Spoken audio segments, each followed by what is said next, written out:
Well, welcome everyone. Thank you so much for joining us for Citizens Climate University this Thursday evening. We are really excited and happy to be presenting something this evening that we think is going to really help you put into words and really help people get a sense of, what carbon fee and dividend this policy is going to do for individuals. And also as a tool to be able to demonstrate this with your members of Congress and do all those types of really cool things. So we're really excited to demonstrate it. Rick Knight's going to do that in just a moment. For those of you who don't know Rick, he's a longtime CCLer, retired, a very smart guy. And he also is now serving as Citizens Climate Education's research coordinator. So he's working with Danny to do a lot of the research type tasks and work on studies that Danny's done in the past, and Rick's really helping out and really doing just fantastic work. And Rick's been an integral part of this project,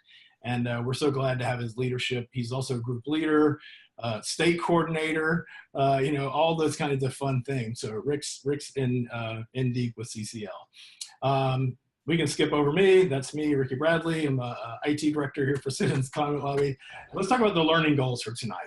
So after tonight's lesson, you guys should be able to know how to use the carbon fee and dividend calculator, this online tool, or know where to get help if you need help, because there's a lot to it, and I'm sure everyone's going to have questions after. You'll be able to hopefully explain the calculator to other CCL volunteers and other interested parties. So we talked about, maybe a member of Congress or their staff. And you're going to learn some of the key talking points about the significance of the calculator and really, I think, how it ties into the household impact study. In our agenda tonight, we'll go over what is the carbon fee and dividend calculator. Rick's going to show you how you get to it, where you access it. It's going to tell you, show you how to use it, how to explain it, what do the results mean, which is, I think, the most important part. And really talk about how we can make the most of this. Again, this is one of those things that Danny talks about all the time. The most important tool we have in our tool belt is how a policy will impact a district or a person. And that's just such valuable information. And so that's how we make the best use of this. And so Rick will talk about that as well. First on the agenda, what is the carbon fee and dividend calculator? Well, it's an online tool to calculate the financial impact of the first year of carbon fee and dividend on your household or anyone's. This means what will be the estimated bottom line result, plus or minus, when comparing dividends that family receives against the carbon footprint costs passed down to them as consumers. This tool is based on the data and methods used in the household impact study, but it zooms in on a particular household that the user can describe. Who built the calculator? CCL's wonderful IT development team, with Ricky Bradley supervising tireless work by CCL volunteers Elena Kappa and Brian Hermson. Contributions also from Marketing Director Leslie Beatty and myself, and it was all done in collaboration with Kevin Ummel, the author of the Household Impact Study, making sure his databases were being used and interpreted properly. Those databases are the best way to estimate a household's carbon footprint. So that carbon footprint, where is it? Those of you who have seen Jerry Hinkle's or Danny Richter's webinars on the Household Impact Study may remember this graph, which is a breakdown of carbon costs by quintile and by expenditure category, which means direct energy costs like gasoline and utility bills, these blue bars. Most Americans are cognizant of these, but also the indirect energy costs that are hidden inside all the goods and services that we buy. For example, shelter, healthcare, other transport like planes and trains, the energy embedded in our food and drink depending on our diet, and a whole grab bag of other categories. Now, these indirect expenditures usually account for more of our carbon footprint than direct energy use does. And the calculator uses Kevin's model to account for all of these things, so they are included in the results.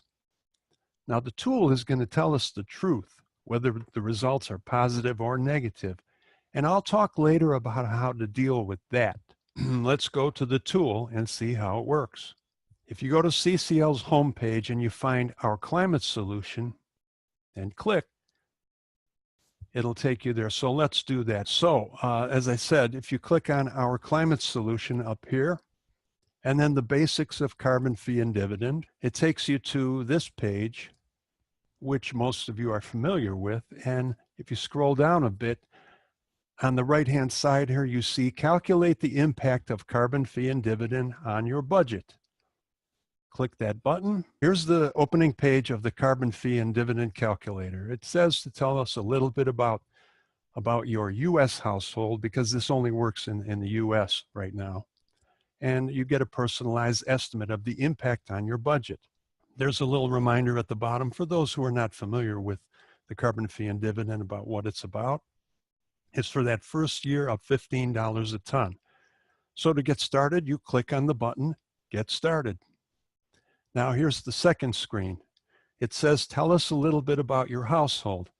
I want to make a note that CCL does not store any of these data anywhere, so your personal information will not be archived anywhere. So I just want to make sure you know there's a little disclaimer about that. So I'm going to take you through the use of the tool with my own household. So my wife and I live in Brookfield, Illinois, and I'll put in the data that corresponds to our household. I'm going to also note that there are some helpful little pop-ups with each data entry. For example, under the how many adults entry, you see the text explain this, and if you click on it, it opens up a pop-out window that gives you a little more background about why this information is needed. Well, let me go to that first box and select 2 adults, Rick and Debbie. How many minors live in your home? We don't have any children living at home right now, so we stay with 0. Household income, it defaults to $55,000, so let's say $60,000 for this household. You just grab this slider bar and move it up to the number that you want to use. I also want to point out that there is a link in each of these pages to our FAQ, which opens up in a separate tab. And I'm going to click on that right now just to let you see what it looks like.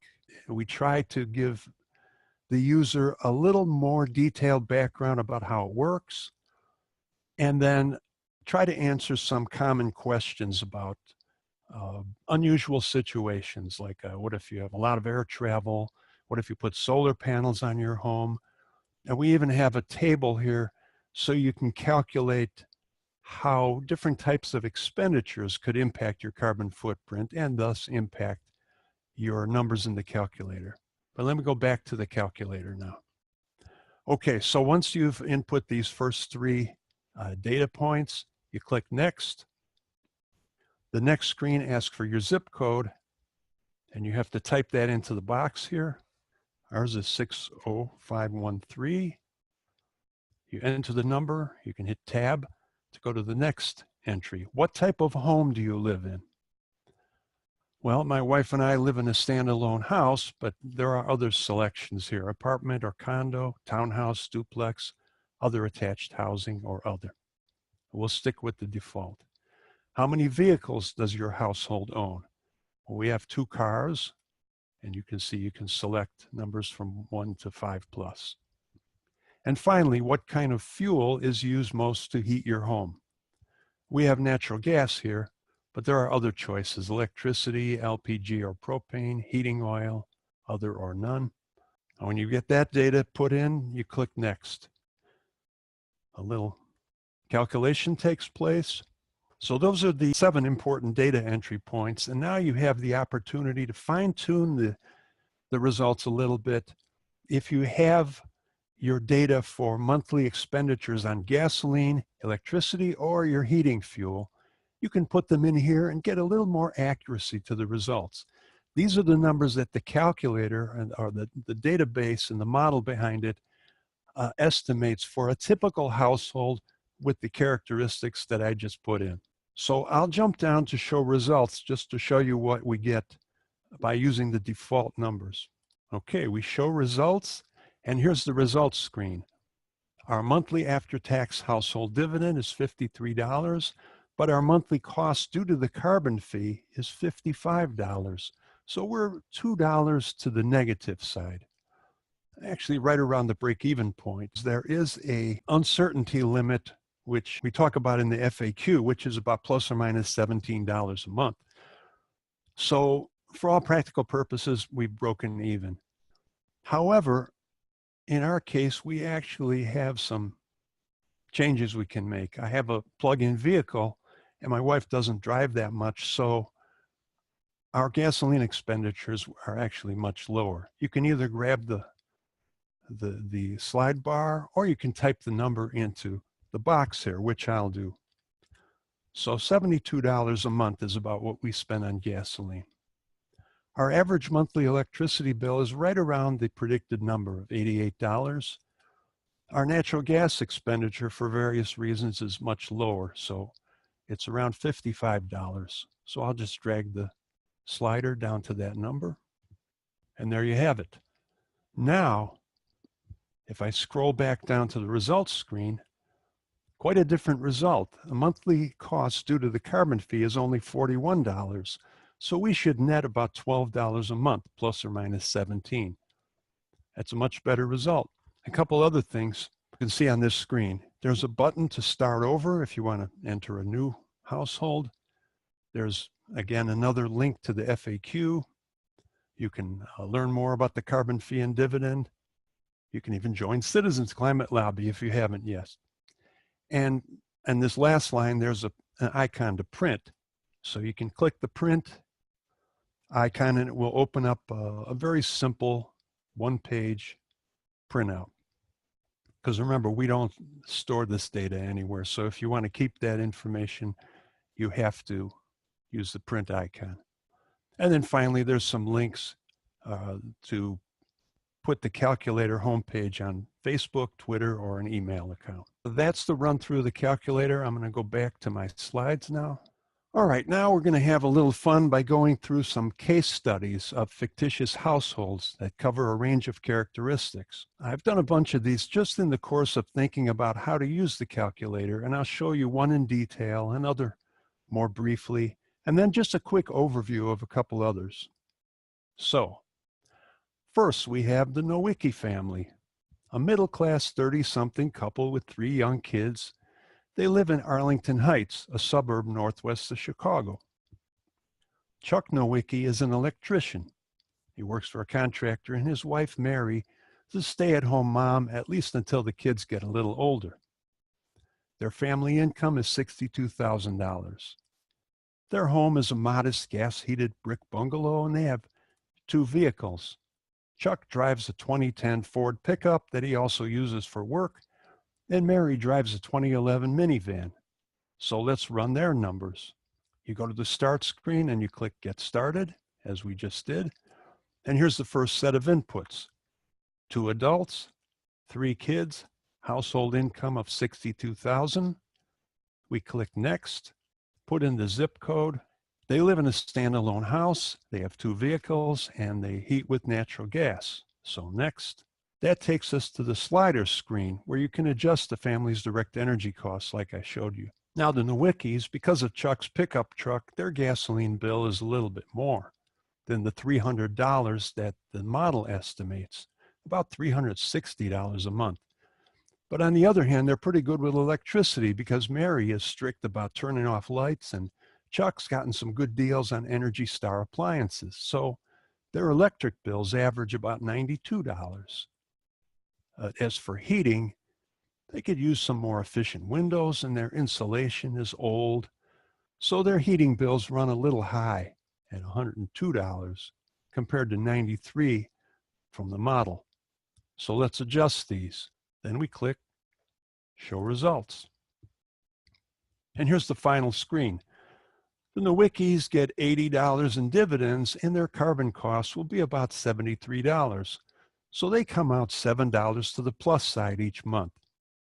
Or put into a more narrative form, their $7 bottom line should add up to $84 in that first year. Now I want to mention that the household impact study and the calculator don't technically project any numbers beyond year 1. But if the carbon fee does go up $10 each year, the carbon costs and the dividends should both grow in the same proportion, 2/3 of whatever they are in year one. And of course, there are complications like changes in tax laws, changes in the energy mix. But in the near term, this should be fairly predictive. So in this case, 2/3 of $84 is $56. So their net benefit should grow by that amount, even if they don't make any lifestyle changes. But if they should decide to invest some of that money in, say, some new triple pane windows, they should be able to make back that cost with what they save in heating bills and do it a lot faster than they would without the carbon dividend. Chuck has also heard that Ford's planning to start selling a hybrid pickup, which he wouldn't have considered before. But now his buddies won't make fun of him if it's about saving money. So now let's look at another different household. Meet the Triplett family in Birmingham, Alabama. Betty is 40 years old. Her husband passed away a few years ago, leaving her with two kids, now 19-year-old Ricky and 12-year-old Sheila. Both Betty and Ricky work at relatively low-income jobs. Their family income is just $26,000. They live in a rental apartment near downtown where they pay their own utilities. They have one car, a 16-year-old Jeep that Ricky drives. He usually drops his mom off at work, but sometimes she takes a bus. I won't go through all the screens, but just jump ahead to get to the results. Their gasoline costs are below average. They spend about $120 a month without much in the way of appliances and only 2 small window air conditioners. Their electric bills average $97, which is less than the predicted $110. But in their old drafty apartment, their heating bills are a little high, averaging out to $38 a month, which is about $5 higher than the model prediction. So the bottom line, the triplets' dividends total $71. But remember, Ricky gets an adult dividend just like his mom. Their carbon fee only adds up to $38, so they come out $35 ahead each month. That $420 for the year adds over 1.5% to their income. And it should grow, as I explained before, by 2/3 of that amount in succeeding years. So sounds like it's time to look for a nicer apartment. Maybe Ricky can cut back his hours and get himself enrolled at the community college for a chance to get ahead.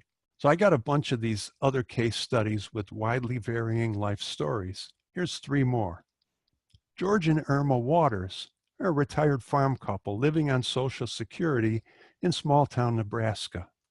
They come out $12 ahead each month, enough to pay for a movie or something. Maria Gonzalez is an elderly widow living in a retirement home in Florida. She gets a benefit of $7 a month, which will help out a bit at Christmas time. And Howard and Shelley Glass are a young couple living in Manhattan with their new baby girl. Howard works in finance. Shelley's just out of law school. So even with their high incomes, though, they do well under carbon fee and dividend, largely because they have no car and New York has good public transportation, and they also have a green electricity grid. So they net $18 a month. So you can see that stories like this, when they're built around people with names, faces, and life stories, might work better than just the abstractions of the household impact study or other studies that we use to back up our policy. So I think this is a good way to think of how to use the calculator. Now, I should say something, which I did promise to do, about how to handle a negative benefit, which could be, shall we say, awkward. Of course, some households will come out on the red side of the ledger. So if you take someone through the screens and they end up with a net benefit that's a minus number, how do you handle that? One way is what some social scientists call inoculation, which means mention it up front before running the calculator that not everyone wins. It all depends on your actual energy habits. Be honest, because that's the CCL way. Emphasize that these are predictions based on how typical households behave. but no one is compelling you to drive, eat, or shop like the typical household, nor is anyone compelling you to give up anything you don't want to. You still make your own personal choices. And finally, the dollar value of defeating climate change, mobilizing innovation to drive down greenhouse gas emissions, doesn't show up in the calculator, but it's real, and it's real for everyone. So, are you ready to take the calculator for a test drive? Of course you are, just like Mark and Marshall here. Check it out yourself. Naturally, you'll want to run a case for your own household, but also experiment to see how it responds to changes in inputs like gasoline or utility costs. Compare results with other members of your chapter when they try it out. Then think about how it could be used in various situations, like a tabling event or presentation, or in a lobby meeting, meeting with an editorial board, in grassroots meetings like a community group, or grass tops meetings like a business owner, pastor of a church, or a local government official. So that's where I'll stop and open it up for questions. All right. Thank you, Rick, and appreciate all that. And definitely the scenarios, that really helps bring it to life. So I appreciate all the time and effort you put into this. So that wraps up the lesson tonight. Again, the web URL, in case you just want to find it, is just our main website /calculator. We made that really easy, so hopefully you'll be able to find that real simply. I just want to, again, I would say thanks to Elena, was instrumental in helping us develop the user interface and what that looks like and how it works. You know, the nice scrolling and the ability to pop back and forth between screens, the layout. It was really a tremendous amount of work on her part. She's a volunteer in Blacksburg, Virginia.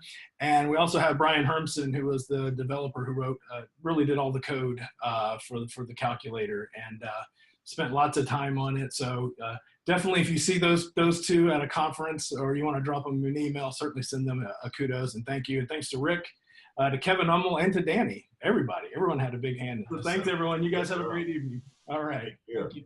Bye-bye. Thank you. Real great. Great lesson. Thanks. Yeah.